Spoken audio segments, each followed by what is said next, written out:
cette année. L'année dernière, allait dire aux prêtres, cette année, de bâtir une chapelle. L'année prochaine, puisque tous nous reviendront l'année prochaine, pour qu'on vienne ici en procession. Nous sommes donc invités à bâtir une chapelle. Et je ne sais pas si vous vous rendez compte de la grâce qui nous est faite de commencer notre pèlerinage cette année de l'hospitalité landaise avec tous les malades qui ont pu être amenés grâce au nombre important d'hospitaliers et d'hospitalières, et particulièrement les nouveaux, comme nous l'avons constaté. La grâce qui nous est faite de célébrer dans l'une des deux premières basiliques qui ont été construites une fois que la Vierge a dit à Bernadette qu'il fallait envoyer ce message au curé de Lourdes, bâtir une chapelle. Souvent nous sommes dans l'église Sainte-Bernadette, c'est très bien, mais c'est une église moderne qui a été rajoutée comme Saint-Pie, c'est formidable. Les 7 basiliques du Rosaire et celle de l'Immaculée Conception sont vraiment les deux chapelles construites sur le roc de la grotte. Et nous y sommes, nous, pour qui il nous est donné comme thème, bâtir une chapelle. Pour bâtir, en ce premier jour de notre pèlerinage, il nous est donné le thème de la fraternité. Bâtir la fraternité, c'est nous demander comment, à la suite de la Vierge Marie, dont on vient de lire le récit de l'Annonciation, comment nous préparons notre oui.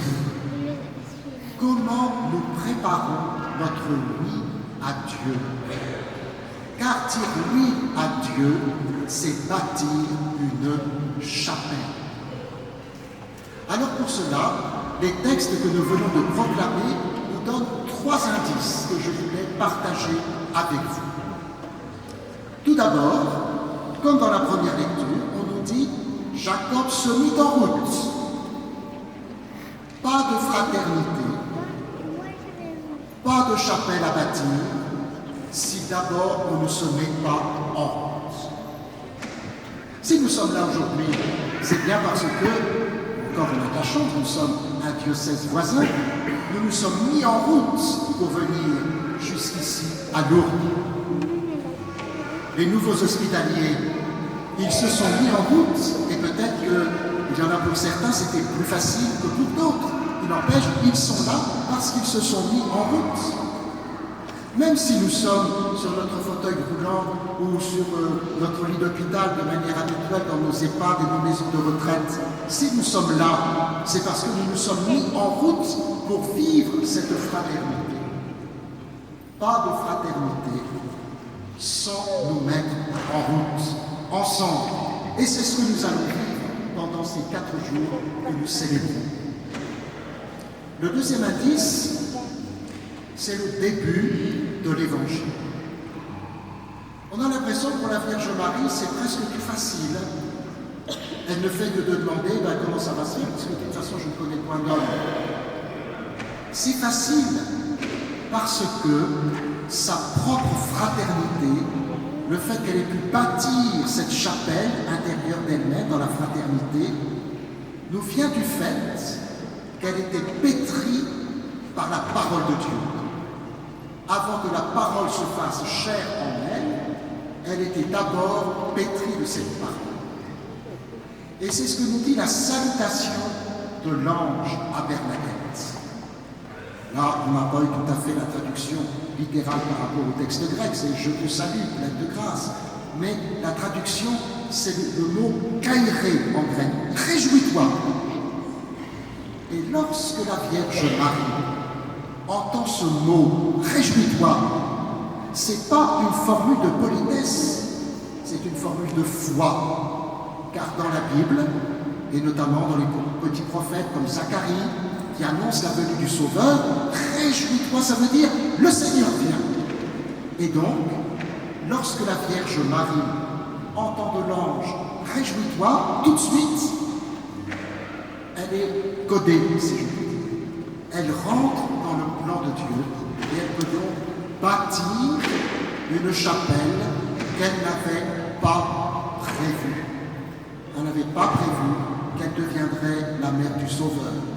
Elle avait prévu de se marier avec Joseph et de construire une famille humaine, normale, si je puis m'exprimer ainsi.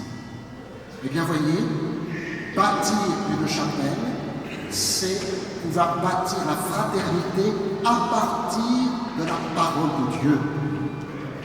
Nous nous rendons bien compte que si nous voulons bâtir la fraternité à partir de ce qu'on nous dit de la vie du monde, c'est quand même compliqué. Les guerres, les gens qui ne s'entendent pas, les épreuves, les catastrophes, les complications. Eh bien, si nous bâtissons, nous les chrétiens, notre vie sur la parole de Dieu, alors oui, nous sommes capables de bâtir la fraternité. Sinon, nous sommes vite désespérés.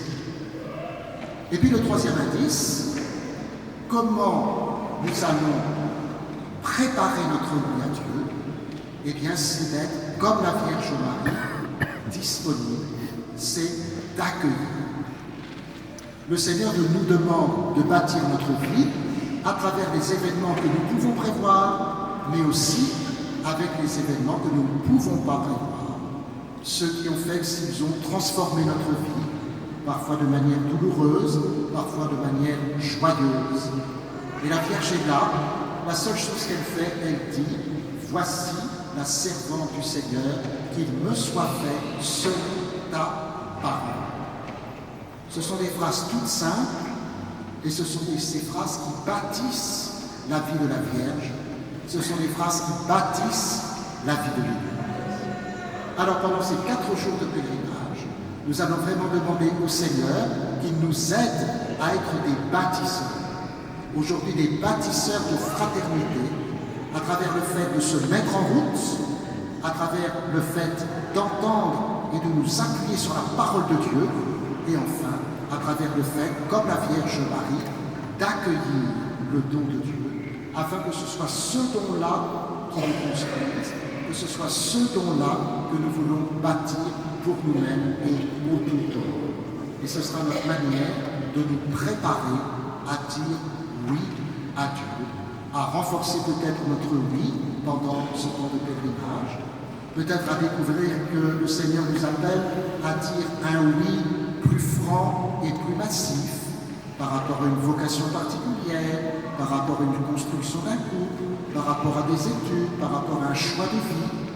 En tout cas, que comme la Vierge Marie, nous puissions demander au Seigneur de préparer notre oui.